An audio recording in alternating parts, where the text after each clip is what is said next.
আজকের এই দিনটা আমাদের কাছে ভীষণ স্পেশাল, ভীষণ মেমোরেবল। জীবনের প্রথমবার আমরা কোনো দায়িত্ব নিয়ে স্কুলে অনুষ্ঠান করছি, নবীনবরণের অনুষ্ঠান। যাই হোক, সকাল সকাল একদম বেরিয়ে পড়েছি স্কুলে যাওয়ার জন্য। একটু ডেকোরেশনের কাজ বাকি ছিল। আর দেখো কত শালুক ফুল একসাথে ফুটেছে, কি ভীষণ সুন্দর লাগছিল।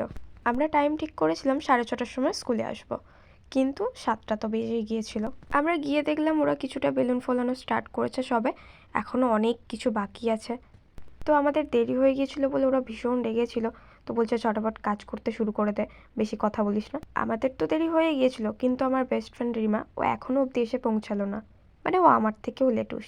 চলো ঝটপট কাজগুলো সেরে নিই। এই তো আমার বেস্ট ফ্রেন্ডও এসে গিয়েছে আর কাজ করতে স্টার্ট করে দিয়েছে।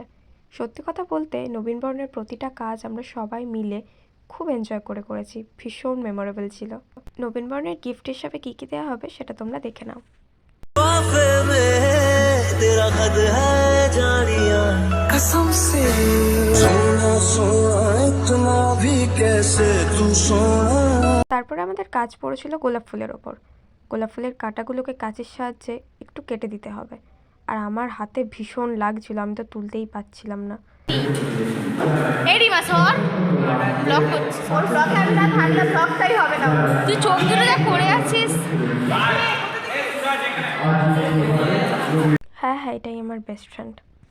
স্কুল জীবনের প্রায় অন্তিম লগ্নে পৌঁছে গেছি আমরা। আর মাত্র 2 মাস পরে পড়ুয়া হিসেবে বিদ্যালয়ের প্রাপ্তি ভাতা আমাদের শেষ হতে চলেছে। অপরদিকে আগমন ঘটেছে আমাদের উত্তরসূরি একাদশ শ্রেণী। জীবনে প্রথমবার অ্যানাউন্সমেন্ট করার জন্য স্টেজে উঠেছি।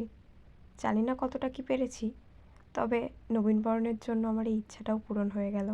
আমি স্কুল ড্রেসে ছিলাম না, তার কারণ আমি ডান্স পারফরমেন্স করব বলে। কি জানো তো, আমরা নবীনবরণ পাইনি, কারণ আমরা যখন ক্লাস 11-এ পড়তাম তখন কোভিড-19-এর জন্য প্রায় 3-4 বছর আমাদের স্কুলে নবীনবরণ বন্ধ ছিল। বলতে পারো 3-4 বছর পর আমরা স্কুলে আবার নতুন করে নবীনবরণ করলাম, তাই জন্য হয়তো আরও একটু বেশি স্পেশাল এটা। এবং মনে মনে গুনগুনিয়ে উঠব, এসো নতুন পরিবরণ, তোমাদের আগমনে ধন্য হোক এ অঙ্গন। এবার আমরা বরণ শুরু করব।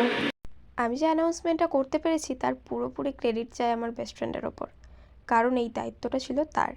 সে জানতো আমার ইচ্ছা ছিল, তাই সেখানে আমার নাম বলেছে, আর সেই জন্যই আমি অ্যানাউন্সমেন্টটা করতে পেরেছি। হঠাৎ করে দেখছি রিমা ভিডিও করতে শুরু করে দিয়েছে, আর আমি একটু লজ্জা পেয়ে গিয়েছিলাম। তারপরে রিমা মঞ্চে চলে গেল ও নবীনবরণ উপলক্ষে একটা কবিতা বলবে বলে।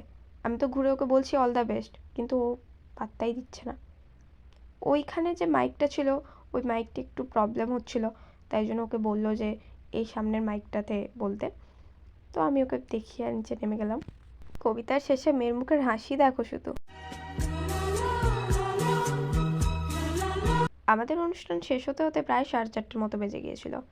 আর সকাল থেকেই তো কেউ কিছু খায়নি, সবার ভীষণ খিদে পাচ্ছিল। স্কুলের তরফ থেকে আমাদের জন্য একটু খাওয়া দাওয়ার ব্যবস্থা করা হয়েছিল, তো সেখানে এখন খেতে বসে পড়েছি। আর আমাদের হাল অবস্থা ভীষণ খারাপ।